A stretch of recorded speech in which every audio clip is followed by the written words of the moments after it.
The following program is intended for mature audiences. Shalom and welcome to the synagogue. This is a podcast for consenting adults for information, education, and entertainment on BDSM, sexuality, and all things related. If you're not a legal, enthusiastically consenting adult, then pick up the needle, press pause, or turn the radio off. For those who remain, now might be a good time to switch to your headphones.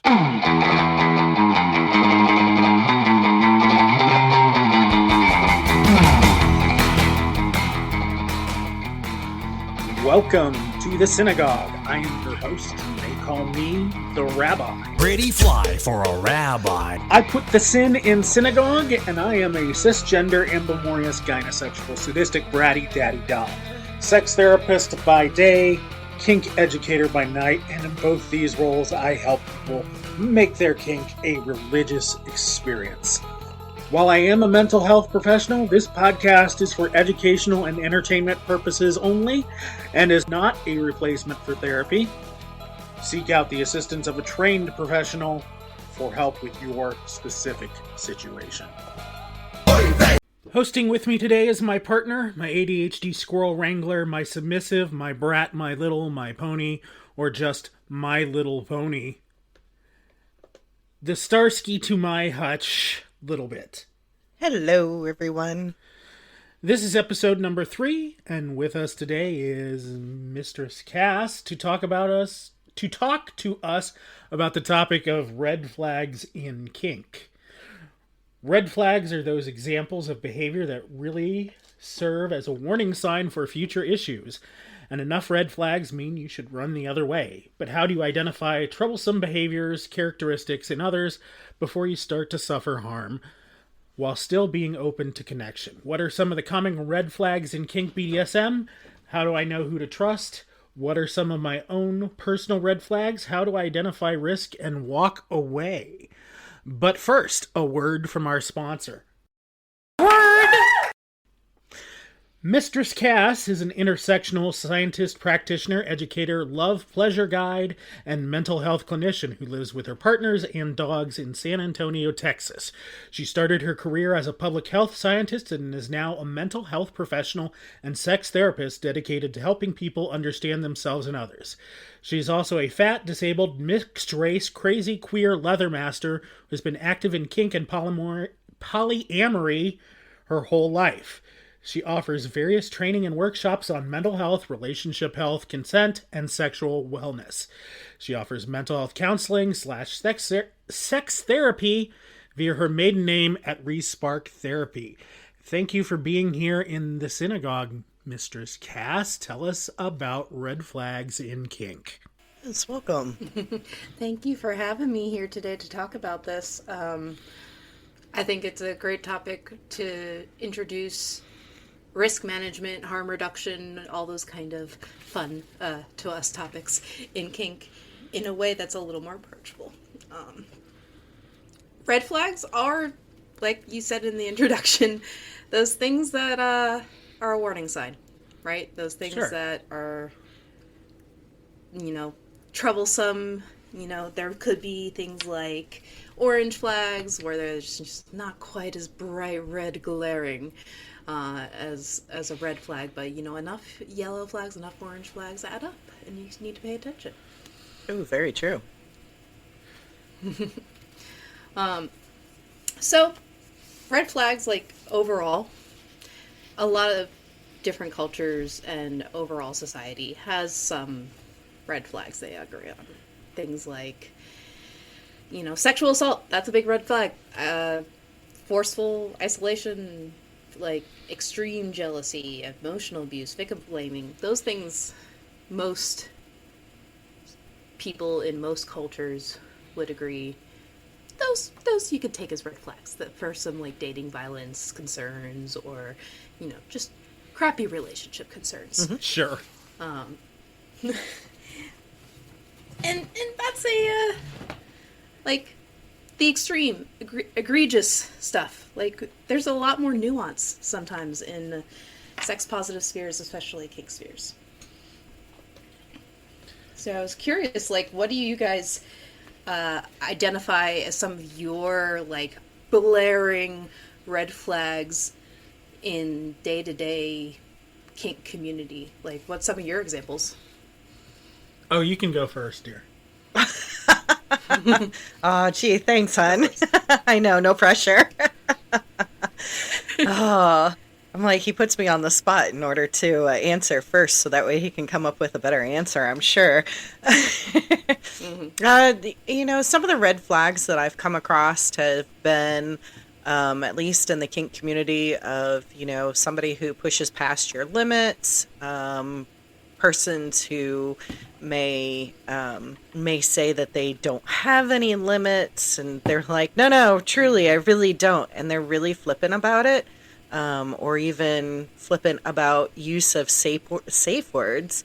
Those have been some notorious red flags, that I've come across and things like that, including just in my personal circle of knowing people and such. Trying to think of one of the other ones that just recently came out, and it just slipped my mind. I do apologize. Well, we have time to get back. Yes, of course. I mean, one of my biggest red flags, whether it's somebody I'm going to play with or just interact within the community, is if they think there is only one way to do a thing. There are lots of ways to do lots of things. Your way is not the only way. So if they're saying there's only one way to do quills, I'm like, no, I know of at least two, and while this one doesn't fit in my risk profile, it is still a valid way. I'm just not going to do it that way. Sure. Another big red flag, not for a play partner, but for somebody in the community, and I see this on Facebook groups especially, people who just, here's all my knowledge about said topic, nobody asked for it, but I'm going to share it for no good reason, and then I'm going to sign my name and date it at the bottom. Oh, it just comes totally across as grooming for me. Fair.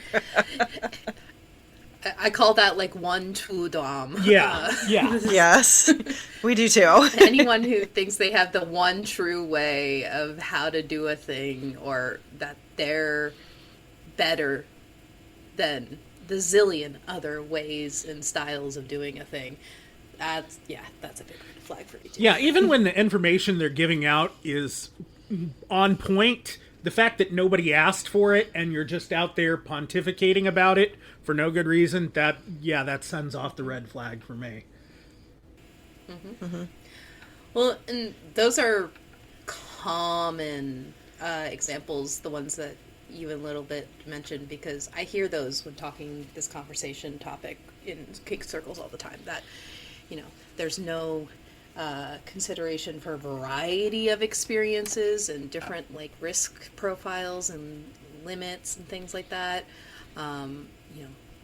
People just not taking things seriously, not taking their consent process seriously, and a lot of these different red flags kind of come back to they're a sign that people just don't align with our values. Mm-hmm. Mm-hmm. What's important to us. So I like to think of red flags as something that should be unique to each individual, that they kind of go through the process of identifying their values, as that kind of important thing. Values like, is it important to me that the other person be better at the end of the day, we play together, than worse? Is it important to me that I have a good attunement with this person in play and have a really awesome fun time with them? Is it important to me that no one gets STIs or a staph skin infection? Mm-hmm. These different things are very important to me per se, but someone disregarding maybe skin hygiene, for example, mm-hmm. That might be according to their value system. They maybe their kink is a little more risk than I would be comfortable with. Sure. Maybe. And, for another person, that's not going to be a red flag. But I know for me, that's going to be a red flag that we are probably not going to align for a playship. And, you know, that consent practice thing and the negotiation process thing and that one true dom thing, a lot of it is this individuality Sure. aspect. Yeah. Another big, I don't even know if I'd call it a red flag, but it's pretty darn close.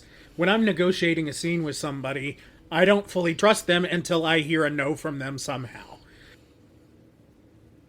So until I hear that no, I would say there is still a at least yellow flag up that I'm waiting to take down. Yeah. I find a strong no in the early negotiation process to be a green flag. Like, that is something that is good sign to me if someone is healthy in their no. They can advocate for their no, and it's a continuation of the negotiation, and it's a continuation of building a connection with the person, not just a flat no, like giving you information on how to attune with them more. Like, no, I really don't like this because XYZ thing. Mm-hmm. I'm like, oh, that's hot. So do you believe there are any universal red flags in the kink community?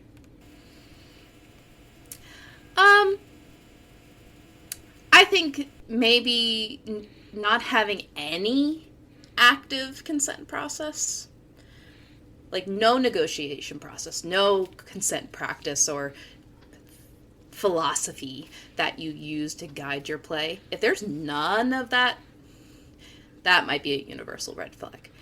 You know, there's a lot of diversity in that, how it could look like, but it got to be there in some degree, I think. There are some other ones that are a little less, I think, and it goes into the general assumptions are bad practice idea. If people are assuming sex and kink or BDSM go hand in hand, that's more commonly a red flag in certain circles. That assumption that, you know, if you're gonna do kinky, sexy things, it's gonna include actual intercourse sex, and you know that's a dangerous assumption because not everyone combines those things. This is true. We have the conversation of what was it? You know, BDSM and kink can be sexy, not necessarily always include intercourse. Yeah, I'm a big fan of sensual kink. Like, I use a lot of erotic, sensual energy, but I'm not touching anyone's bits most of the time. And you know, we might be thinking very sexy and maybe even acting a little sexual, but I very rarely, unless it's my steady partners, mix sex and kink. And a lot of people are like that.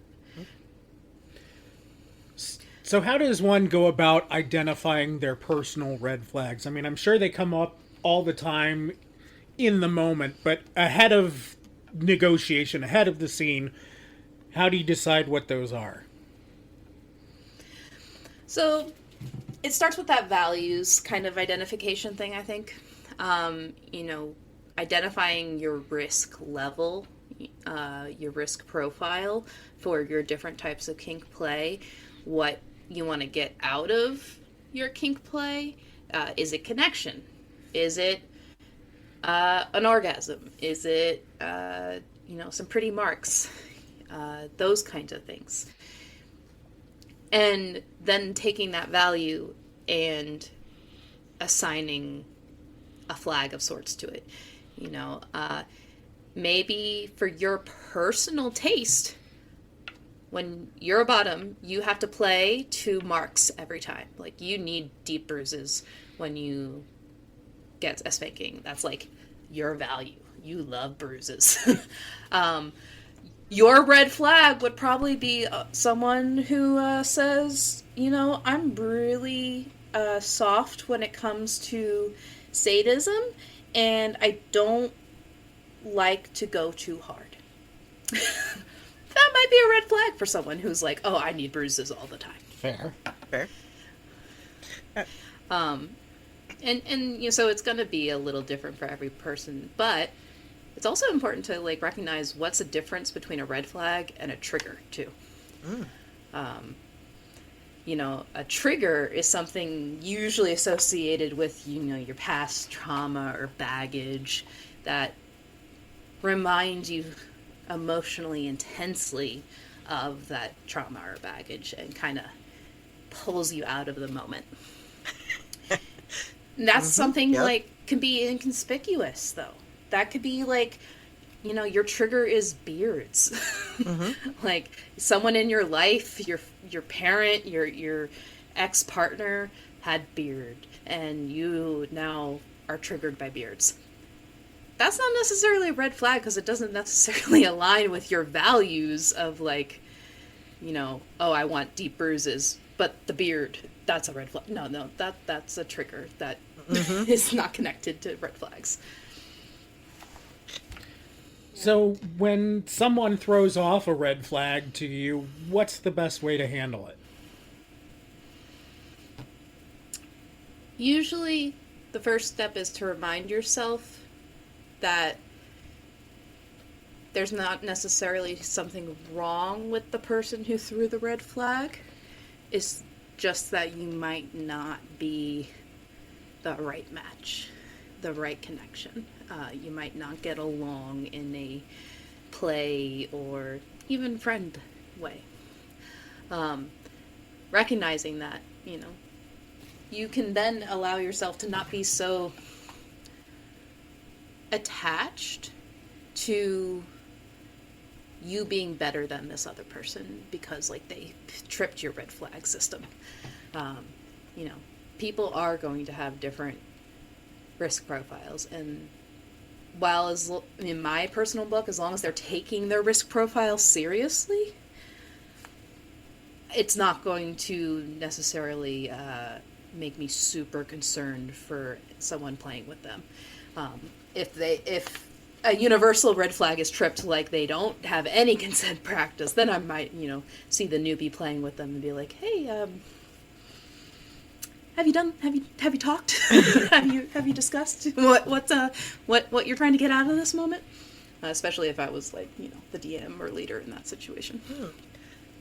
I was going to say, I had the experience where a personal red flag was tripped, and, you know, just in conversation as you're bringing it up, I'm like, oh, okay, yeah, this is definitely a personal thing, where somebody wanted to play with me, and in conversation with them, I asked, you know, hey, you're interested in doing this thing, and I'm interested in doing this thing, and potentially with you, and in conversation, it came up that they've never had any type of like education through the community, through, you know, anything. It was just, I'm just going to randomly use this implement, have no idea how to really use it or wield it safely. I'm pretty sure I can do it because I am an alpha dom, and naturally dominant.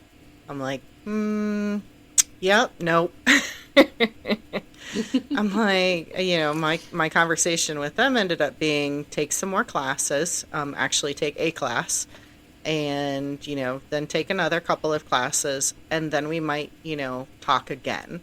You know, once we've had some more conversation of what did you get out of it and what did you learn, especially the risks from using the implement and such like that. And they had no interest, and so, you know, my conversation with them was, okay, then we're not going to play. You know, they were disappointed. I was disappointed. However, at the same time, at the end of the day, you know, I felt more comfortable, confident, safe that, you know, I made a good decision for myself, you know, which is vastly important for those of us, you know, who are willing to take the risk to play with different people, especially identifying as to, hey, where's this red flag or orange flag or, limit that you're, kind of hitting.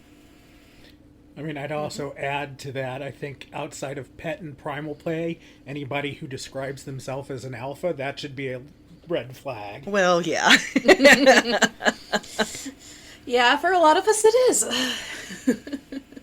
Yeah. There's a lot of nuance in especially the experience like flags.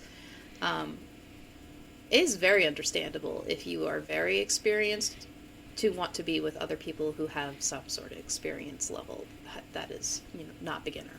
And vice versa. If you're a beginner, you sometimes will either want a fellow beginner or someone who's very experienced and can teach you. Mm-hmm. And, either or any of those is fine.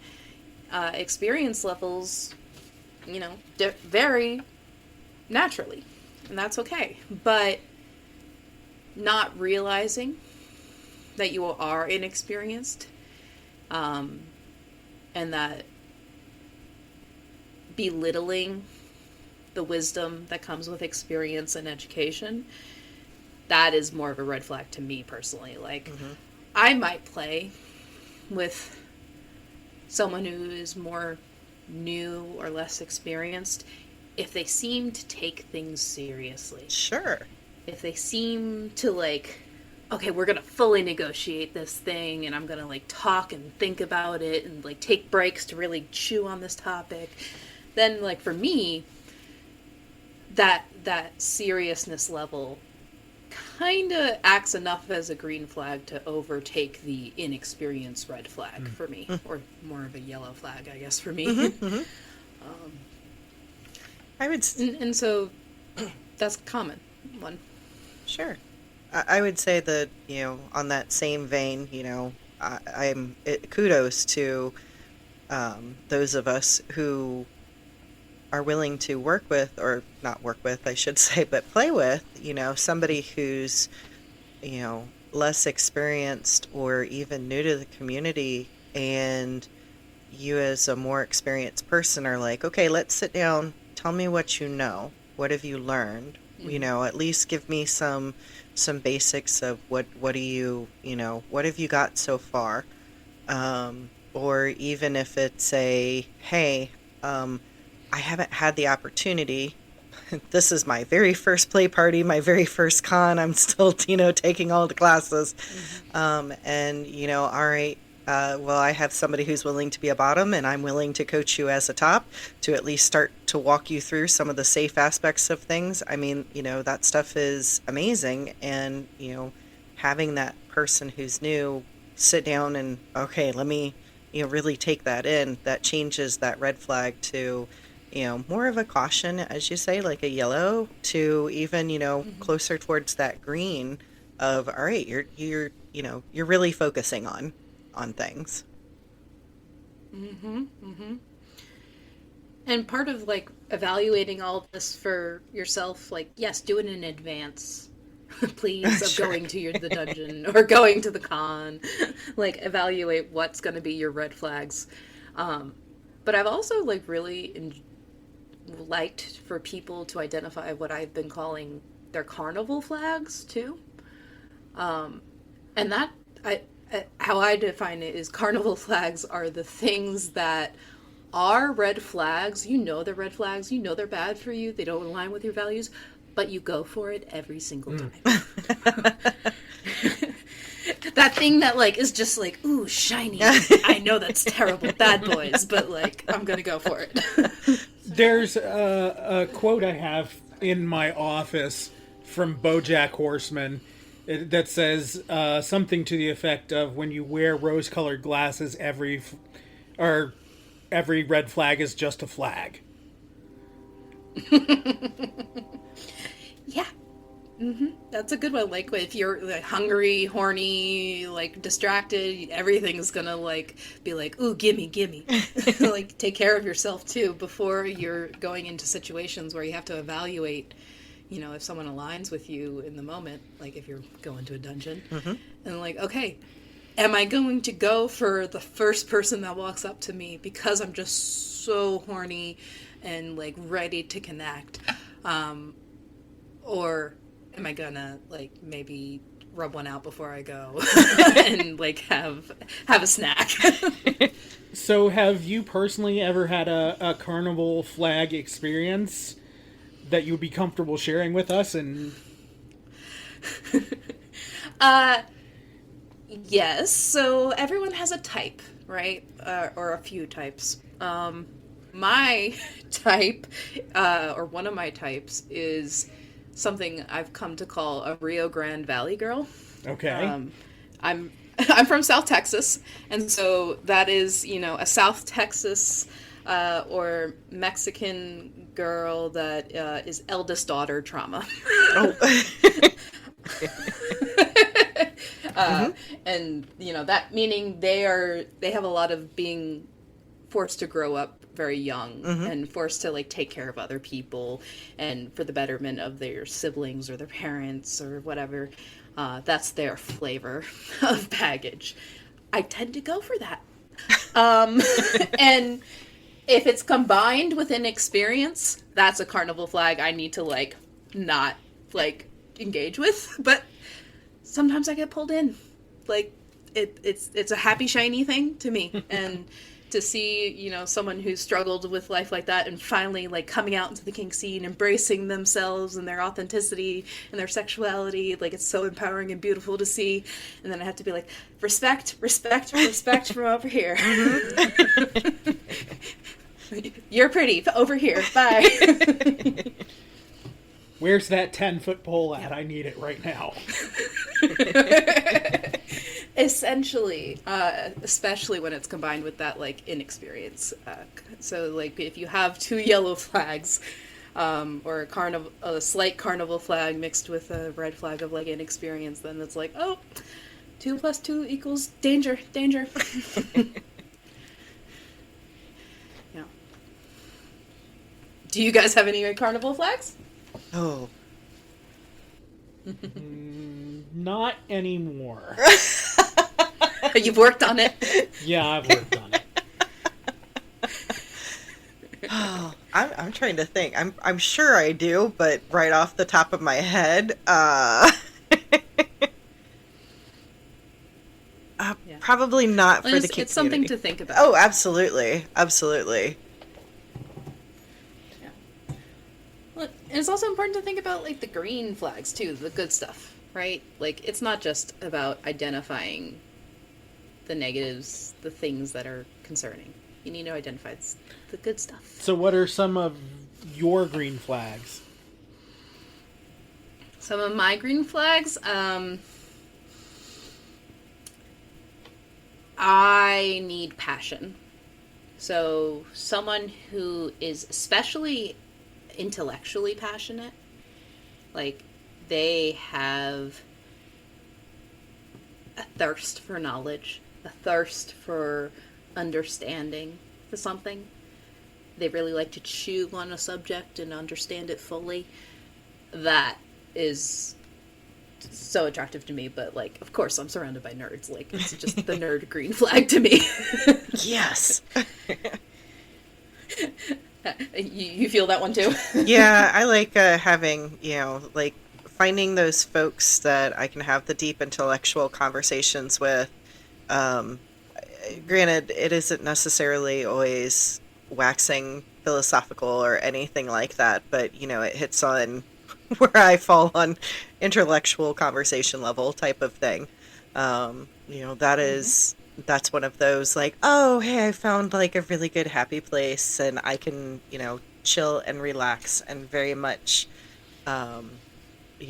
just it's more of a safe space in that aspect. When I'm able to have that, and then it, hits all really good buttons for me too. So yeah. Mm-hmm. Yep. Yeah, I've noticed at least in kink, we're all attracted to nerds and passionate, like intellectually, like thirsty people. Mm-hmm. It's a common one. Yeah. Yeah. Another one that I find is like if someone has long-standing friendships, that's a green flag for me. Yeah. I don't need you to see having like years long romantic relationships. Like maybe that's just not your style, and it won't be our style if we're together. But at the same point, if you don't have any long standing friendships, I'm gonna be like, have you like ran people off? Like, what's up here? When did Where's you your get out of friends? jail?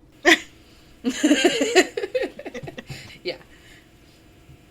Yep. And even then, like, you could have had some pen pals. Come on. Right? No. What are some green flags for you, Rabbi? Honesty, willing to admit faults, deficiencies, whatnot. I think that goes hand in hand with the ability to say no to me.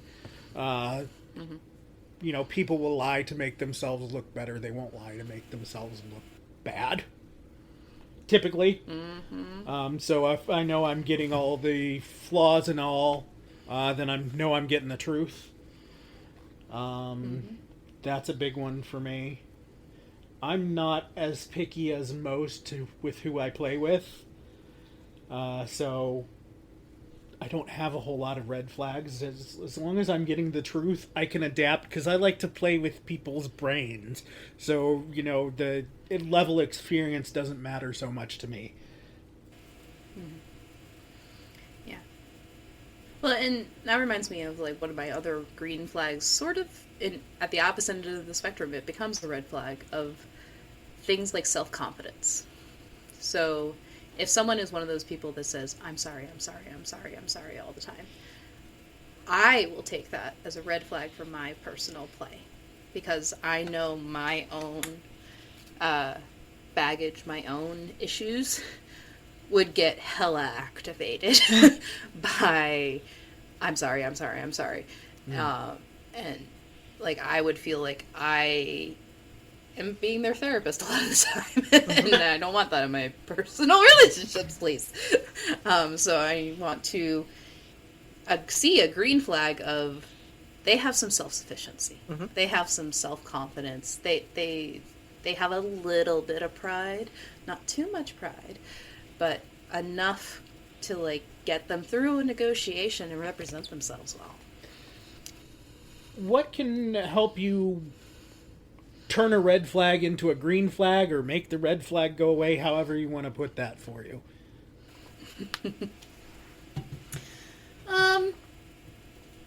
I think it is a little bit of a time thing and a little bit of a evolution thing. If you're noticing that someone who seems like a really good person is tripping some red flags, and you're like, okay, I don't want these red flags. I want to get over them. I want to like push through them. Then you might have to go back to reevaluating why is that a red flag for you. Things like, okay, my red flag of, you know, we talked about an alpha dom kind of person.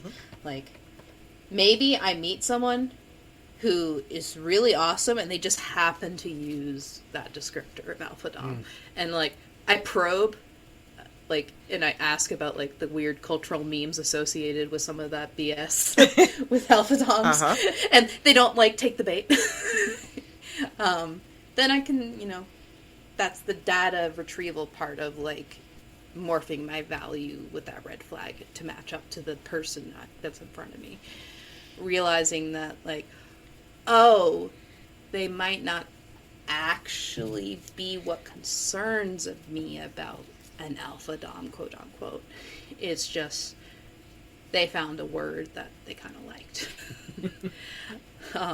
You know, and that might be like the case for many other types of kink labels. A lot of people, like, they'll find a littles or brats especially are a red flag for them. You know, that they can't handle brats, or they think it's, some people will say like bratting non-consensuals in a way and all that stuff. It might be a red flag for them. But then they get to know someone who identifies as a brat, who is not mean.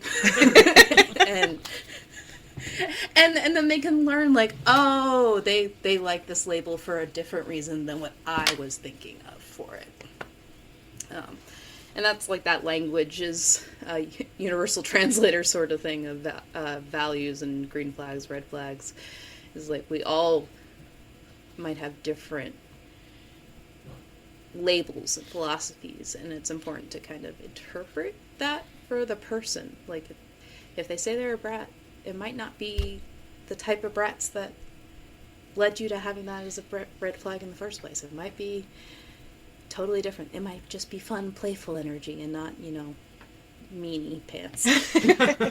So one of those, it's definitely important to have a conversation as to, okay, this looks like a red flag, kind of acts like a red flag, but let me at least just kind of probe and have a conversation to see is this truly a red flag or is this just vocabulary differences? Well, it's also important to recognize that humans, evolutionary-wise, we are super good at finding negative traits first. Oh, yeah, absolutely. we are always going to, like, find the red flags and what makes us feel icked out before we generally see the positive. And so it is important to kind of hold on to your red flags, especially with a new person, until you get more information to either confirm or deny, that gut instinct. Especially when it comes to people who are like neurodivergent, like they might give off what you think of as a red flag, and it's not necessarily misalignment with your values. It's just maybe misalignment with communication. Yeah, I'm thinking of one of the few times I had somebody throw off a red flag and I turned down doing a scene with them. I did it politely. I said, I already have too many scenes going on. But somebody else I had a scene going on with at this weekend-long event brought them up in conversation. I said, what's up with them? Because what they were saying just wasn't sitting right with me. I couldn't put my finger on what it was, but they said they had decades of experience in the lifestyle, but they didn't seem to have any clue what they were doing, what's going on with that. And this other person, basically I was vetting them without intending to do it, said, oh yeah, they were married for 30 years, but they were completely monogamous in their play, so they probably haven't negotiated a scene before. I went, oh, okay, that makes sense. And then I went back and said, hey, guess what? I have an opening, which I really did. And, we had a great scene after that, but I just couldn't put my finger on it. I didn't know what question to ask to make it go away. But yeah, that was one of my big times working through a red flag. And, I had a great scene, loved it, still talking about it to this day. Yeah. Well, and the red flags and green flags, these are just our gut instincts. And you don't always want to give in to your gut instinct right away, right? You need to take that data into account, but also bring in the data collection of the rational mind and allow yourselves to kind of gather all the pieces before you judge someone as, not attuned with your needs, wants, values, or not. Sure. So what has been your biggest failure, your biggest mistake in kink, and what have you learned from it?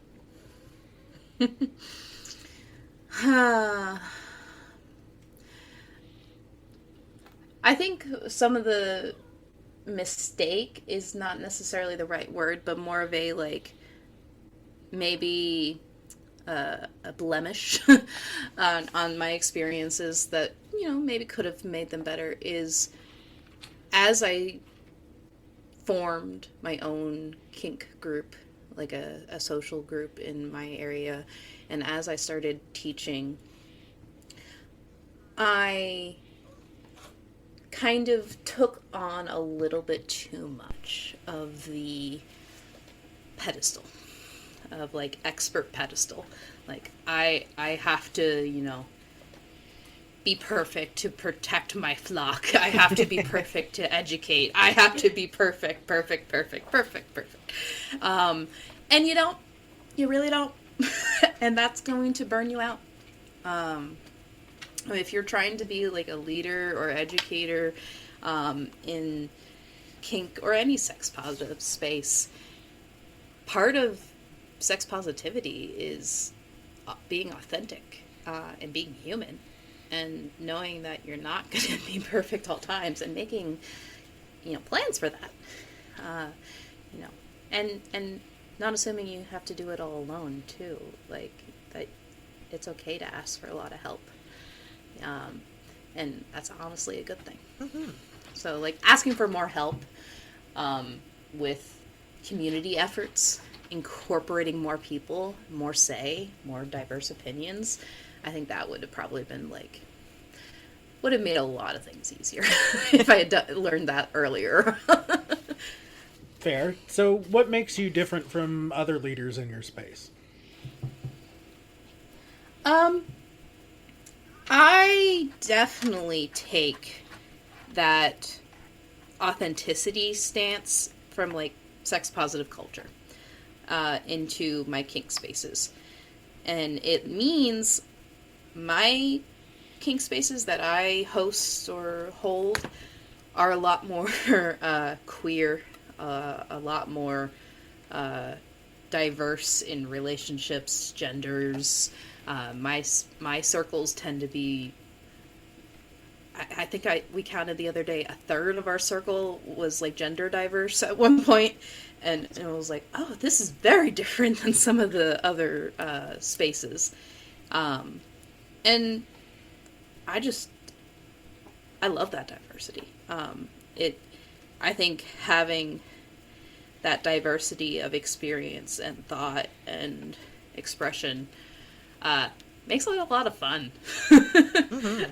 And you really can get some good new tips and tricks on how to do that new kink thing you're learning about, and also just some really dope memes. It's even better. Yep. So what's one thing now that you wish you knew at the beginning of your kink journey?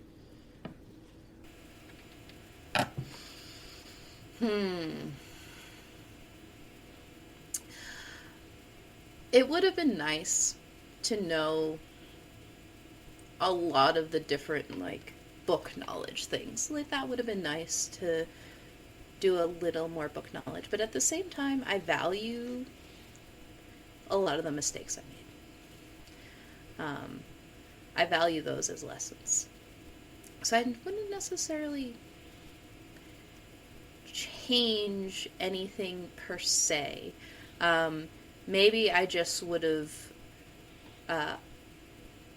upped the consideration factor for things. I'm going to give myself space to chew on an idea, or chew on planning a scene, or chew on identifying a new play partner. And not, weeks at a time, length of time to just make a decision on things, but instead of just being super impulsive right away with any sort of decision, just giving myself time to consider my own consent instead of just be excited.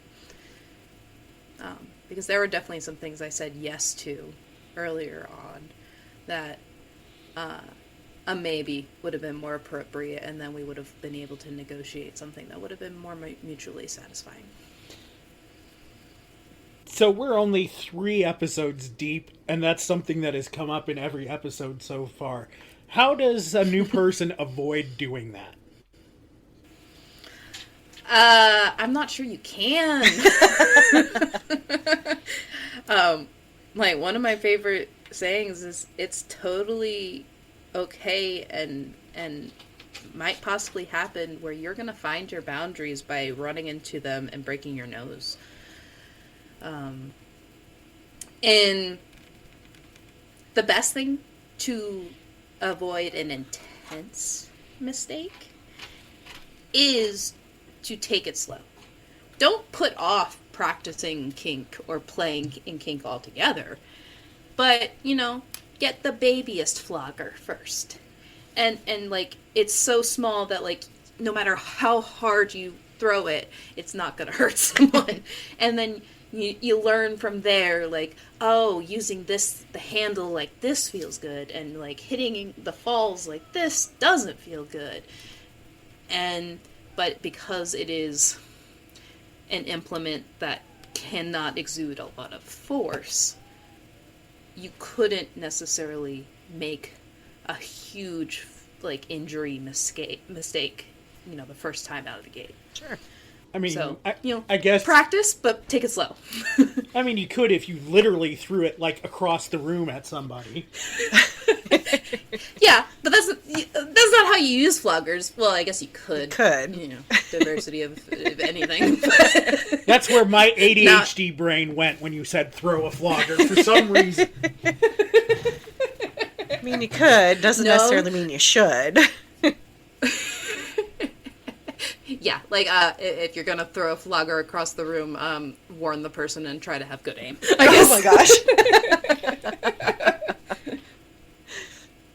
Yep. So what is your secret origin story into kink? I have been kinky since I was a little babe. I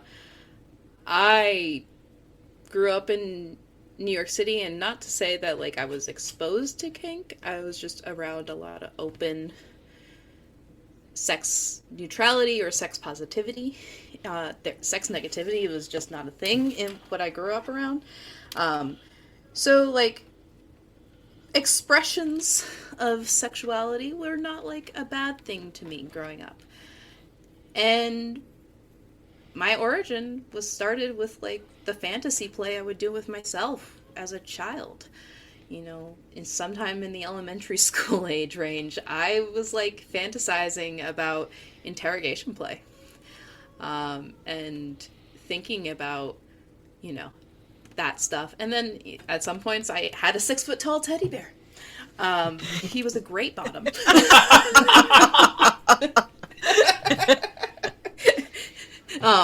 And that was, like, the 6-foot-tall teddy bear was my origin. It was a very, very complicit bottom to start with. Mm-hmm. I'm glad he wasn't topping you, at least, so. Yeah, like, I guess that could have been possible, but that would have a little bit required more tools and riggings and things. I mean, there are a lot of bears in kink, but we're not talking that type of bear. No, stuffed animals. Okay, what is your favorite toy in your toy bag? So, floggers in general. I love floggers so much. Any type of flogger, whether it is a lambskin, leather flogger, kangaroo, buffalo leather. I love my chain flogger.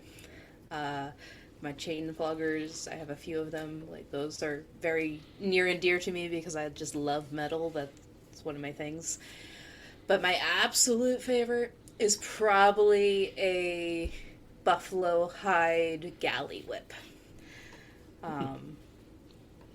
Because a galley whip is like a flogger, it just has, like, a longer floppy handle.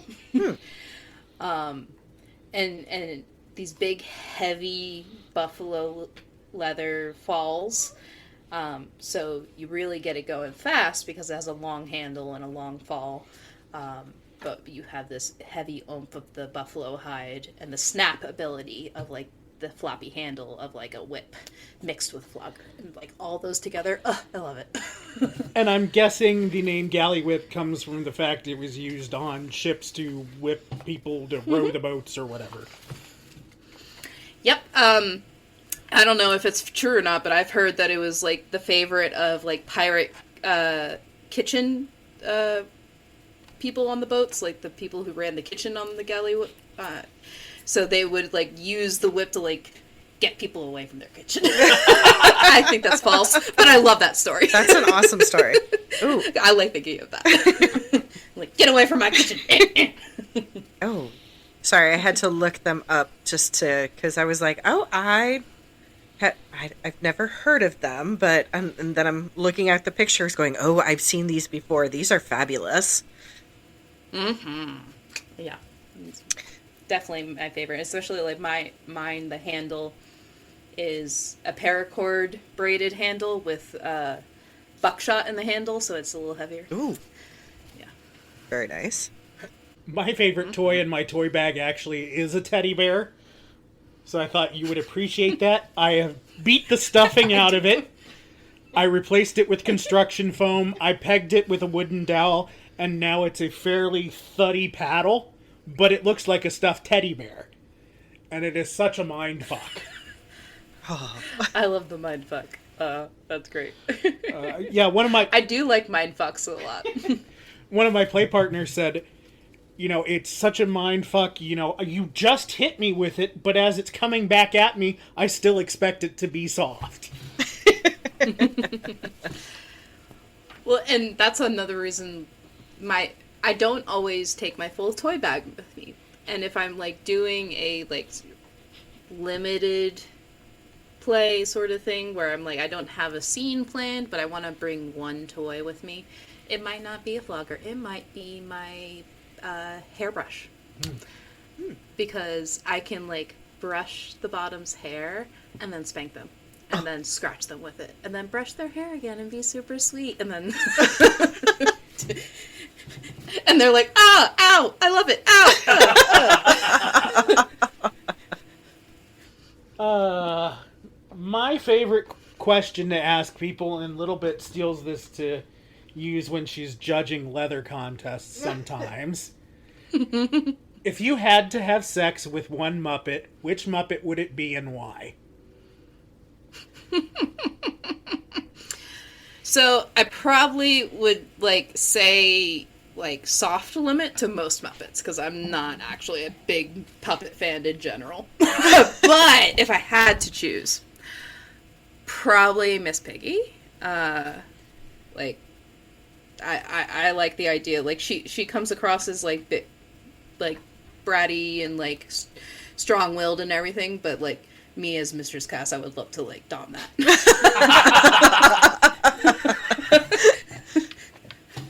Yeah. Good answer.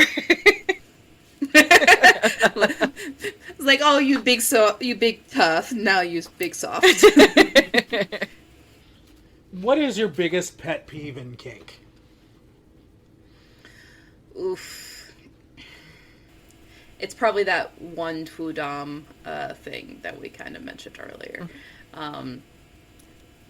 I extend that specifically to leather community. So I identify as leather, and I love leather culture, and I've worked hard to become a Leathermaster. But a lot of the time, the traditions within leather world come across as a little too much of the one true way thing to me. And so I get a little peeved, to put it that way, when people say, well, this is tradition, don't question it. Or this is tradition, just do it. And that just... that hurts. That hurts. Like, I want people to be authentic and find their authentic, true versions of their kink. And if using that almost supremacist, like, wording around tradition is just oppressive to me. So what appeals to you about the leather community as opposed to the regular kink community?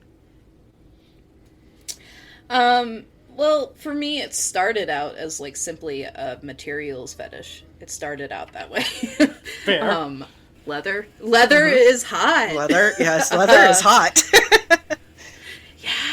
Yeah. And I noticed I had a little bit of a spiritual attachment to leather as a substance, too. I grew up in the New York City area, like I said, and leather briefcases, like power briefcases, were such a like thing in New York City business that I just kind of got attached to leather, I think, in that way. Like the power that it exudes, a leather briefcase in those suited hands. And that's where it started. But then I saw the seriousness for which people found leather to be good for their values, and the general values within leather appealed to me, and the traditions going far, far, far back, all the way to like pre-Roman times. As I researched all that, really did appeal to me. Like the spiritual aspect of it became more and more important to me. And, you know, a little bit of that structure too. Like the power structures are hot, to me anyway. I mean, I would agree leather is hot, but that's why I don't want to wear it, because I like to stay cool. Yeah, I get that. I have a hard time wearing my cover because I get too sweaty. I mean, you laugh at that like it's a joke, but it's not. Oh no, I know this, because I'm sitting here thinking of, like, you know, the folks that, I mean, granted, don't get me wrong, you know, I'm a leather woman myself, and, you know, I will wear leather all year round. However, in summertime, I'm usually like, hey, moderation, because it's hot out. So I always love the folks that, you know, it's Pride, and they're coming out in full high cow leathers of, you know, top to bottom, and I'm sitting here going, man, how in the world have you not, like, passed out? Because I know damn well that shit doesn't breathe. Or at least not well. You look great, but, you know, you're gonna look great passed out on the pavement here soon if you, you know, aren't taking care of yourself and everything like that. So no, that's why I'm laughing at the fact that you're like, no, I like to stay cool. Yeah, no. So does the rest of us. The first time you took me to the local leather bar, I was wearing jorts and a t-shirt, and you're like, oh my god. You were trying to wear Crocs that night too, and I was like, nope, we have to draw the line. I'm like, I'm like, shorts and t-shirt, cool. Crocs, no. You're like, but it's summertime, and it's hot out, but they're comfy. No, dude, no. I get that they're ugly as sin, but they're easy to put on, and I am just lazy like that. At least you admit it. Well, like, if you think about it, like, some parts of leather will be way open to just bare skin as your hide. So, you know, don't be cool. Yes. you don't necessarily have to wear the leather to be leather. This is true. Well, as we begin to wrap up, is there any other question that you wish I had asked you, whether it's about the red flags, whether about yourself?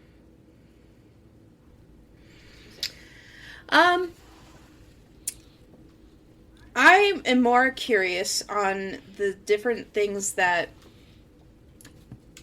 y'all think would be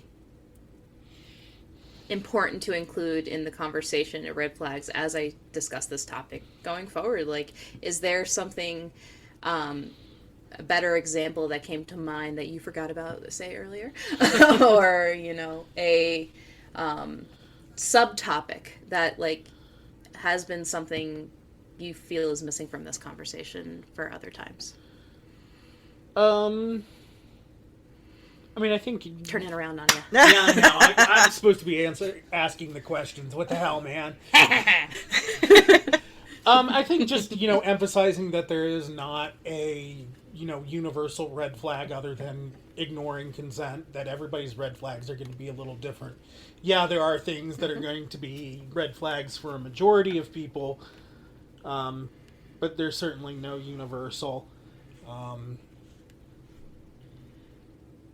Well, and I was gonna say, I like the conversation piece of, you know, just because it is your personal red flag does not necessarily indicate that it is a community red flag, and those are vastly different. And sometimes those red flags for you personally could be carnival flags that are, ooh, shiny, sparkly, red, stay away from them.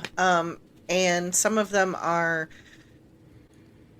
red flags that give you the initial pause, but to continue on a conversation to, dig further as to, is this truly a red flag, or is this, well, this should actually be a yellow flag in my, in my personal, repertoire of flags, or is this, no, this is truly actually a green flag masquerading as a red flag because of the initial presentation.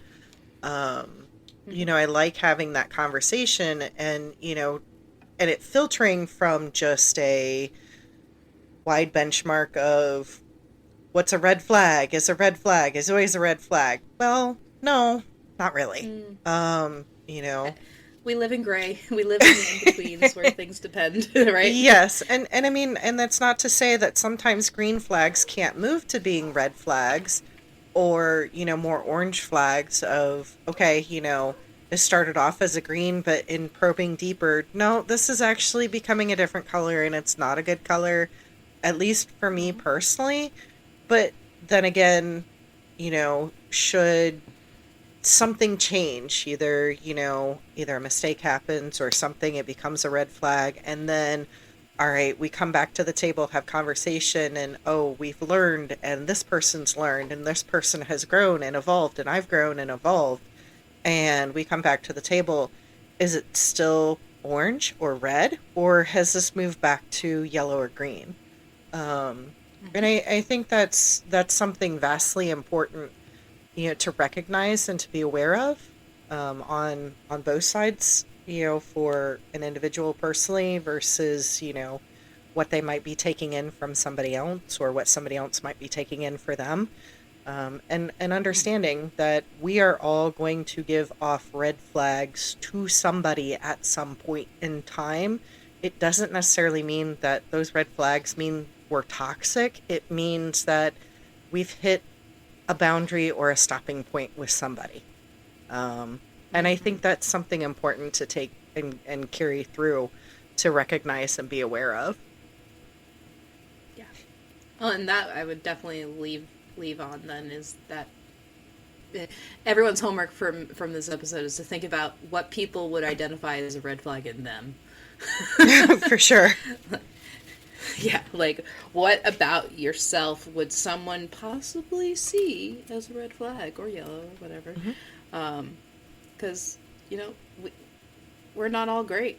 Like, we give off bad signs that are misconstrued. We also give off signs of, like, who we truly are all the time. And that self-awareness of your own is an important part of this, too, I think.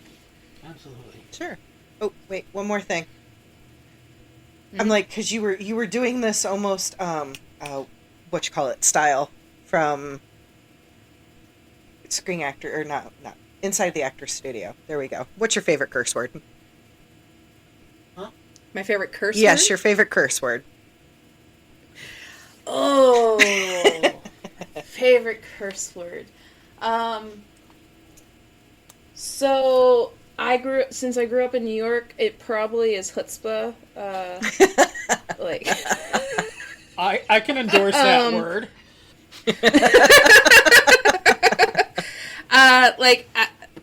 I was like, when I was a kid, I was like obsessed with knowing like different curse words in different languages of the languages that were around me growing up, and so like German, Spanish, Yiddish, like those like realms of curse words were fascinating to me. Nice. Nowadays, I say a lot of fuck.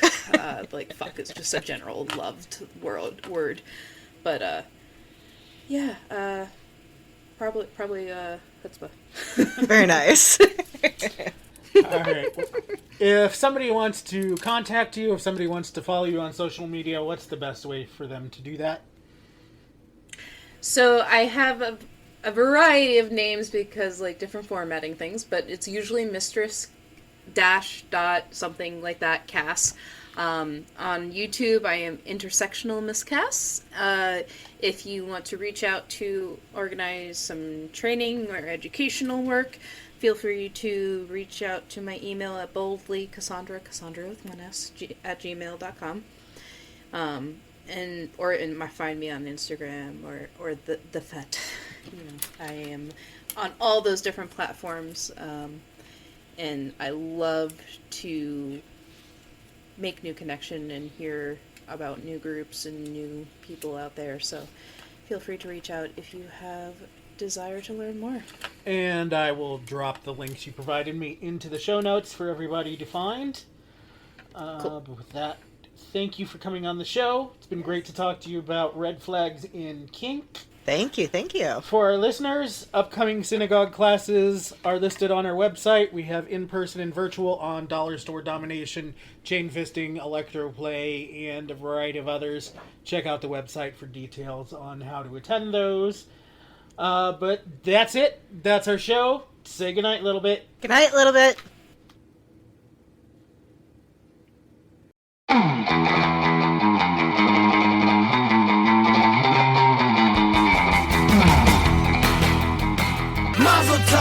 Follow us on Facebook, FetLife, Twitter, Tumblr, and YouTube as Synagogue BDSM, and on Instagram and TikTok as Synagogue Kink. If you enjoyed or learned something from this podcast, consider making a donation via PayPal, Cash App, Venmo, Patreon, or Ko-fi. Username Synagogue, or find those links to all of those on our website, synagoguebdsm.com. Remember, that's synagogue with an I. Also on the website, links to past episodes, upcoming classes, book us as educators, shop our store, and more. Synagogue hosts and guests are subject matter experts but are not the expert. We believe that, outside of violating consent, there is no wrong way to do kink, except to think your way is the only way. This show is presented from a RAC, risk-aware consensual kink point of view, and not SSC, safe, sane, consensual, because every individual's definition of safe is different based on their own risk profile. The use of the word safe on this show fits our definition of safe, and that does not have to be your definition. Opinions expressed by guests on the show are those of the person expressing the opinion, not of the show.